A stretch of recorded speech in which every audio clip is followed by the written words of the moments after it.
Hi, I'm Joni Patry. Thank you for joining our Get Astrologic Now channel on YouTube. And now I want to talk about the big shift that's coming this month of July, and that is that Rahu and Ketu are going to shift signs. And when they shift signs, they're going to be in the sign for approximately 18 months, a year and a half. And wherever they shift into your chart are going to be the places of the biggest change. Why? Because that's where the eclipses will fall for the next year and a half. So we're going to have Rahu is going to shift into Virgo. Ketu is going to shift into the sign of Pisces.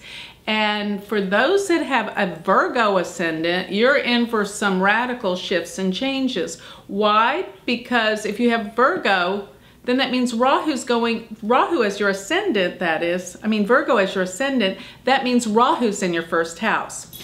And what that means is Ketu is going to be in your seventh house. The seventh house deals with relationships. Ketu in the seventh can mean all sorts of changes, difficulty.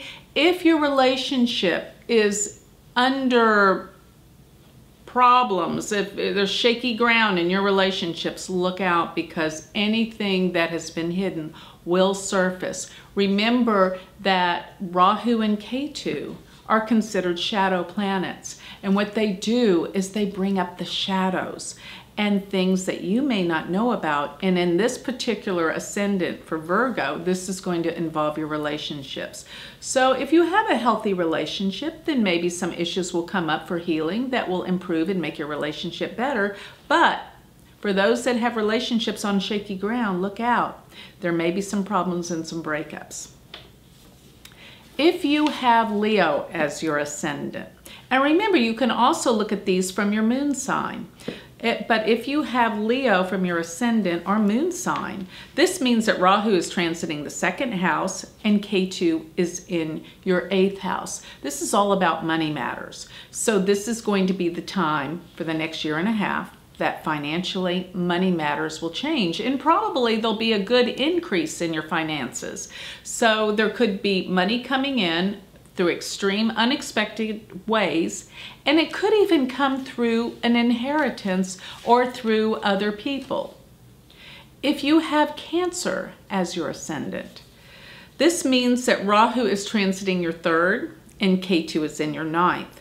And this is going to be all about learning and education, or if you have some problems with some of your siblings, this is the time that it needs to be addressed. And whether you like it or not, it will be addressed.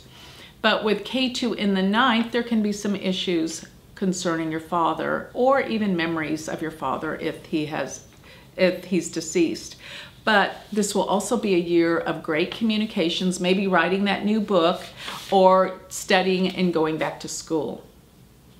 If you have a Gemini ascendant, then you have Rahu in the fourth and Ketu in the 10th. And this would be the year that I could see a big change of residence for you.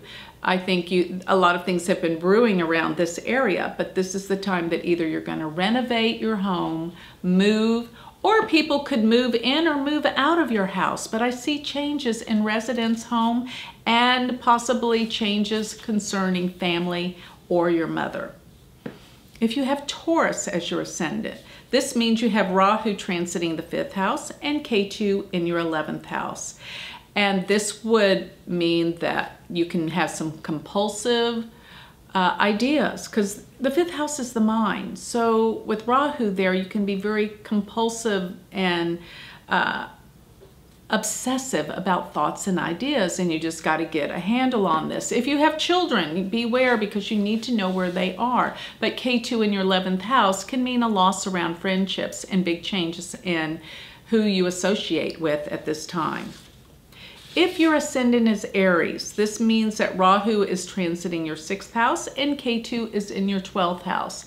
And this can definitely mean a time when you have to take charge of your health, because you are definitely overworking and there's a lot of activity, but you will have work. This could be some kind of health scare that can get you on track and make you more healthy in the long run. So you're going to change habits and you're going to become a lot healthier as a result if you have Aries as your ascendant.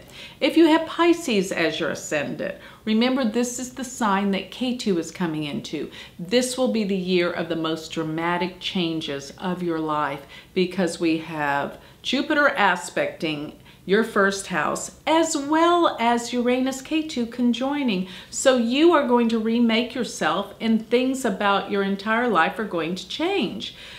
And also as a result, you're going to attract new relationships because Rahu's in your 7th house. This is a point of attraction. But once again, if your relationships are not working, beware, this can bring trouble. If you have Aquarius as your ascendant, then this means Rahu will transit your 8th house and Ketu will be in your 2nd house.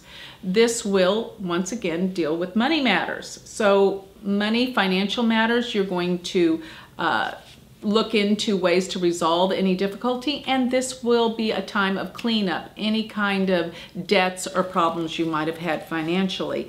But I also see it's a time when there's a possibility of inheritances and money coming to you through other people.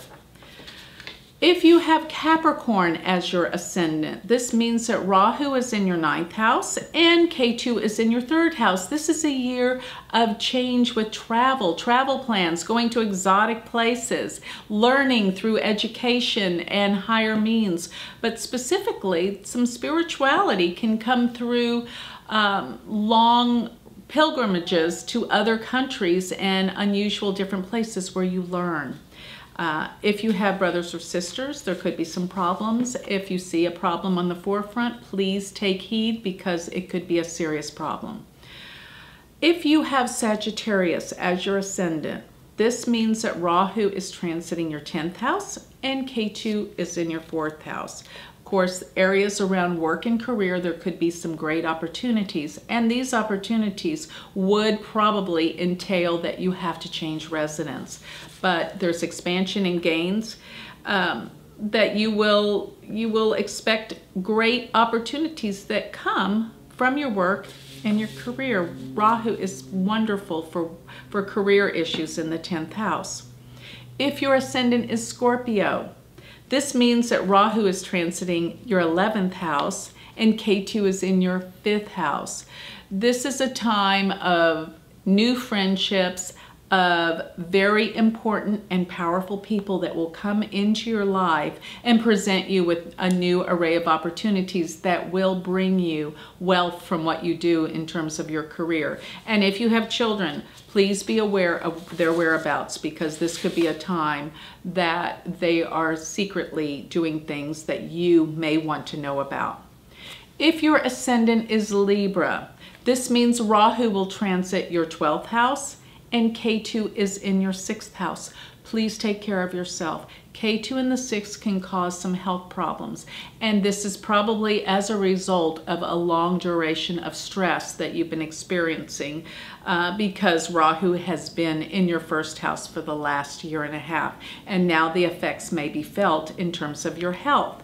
But with Rahu in your 12th house, you could be traveling to foreign lands and countries. Please be careful though, because the 12th house does deal with things behind the scenes, hidden and secret enemies. Please take caution when traveling. So this covers all 12 signs of the zodiac and how Rahu and Ketu will affect you on a personal level. If you would like to have a reading by me, a more specific reading that gets into more detail, please go to my website, which is galacticcenter.org. And if you want a little further detail concerning all of this, please go to my new magazine, which is astrologicmagazine.com. Thank you.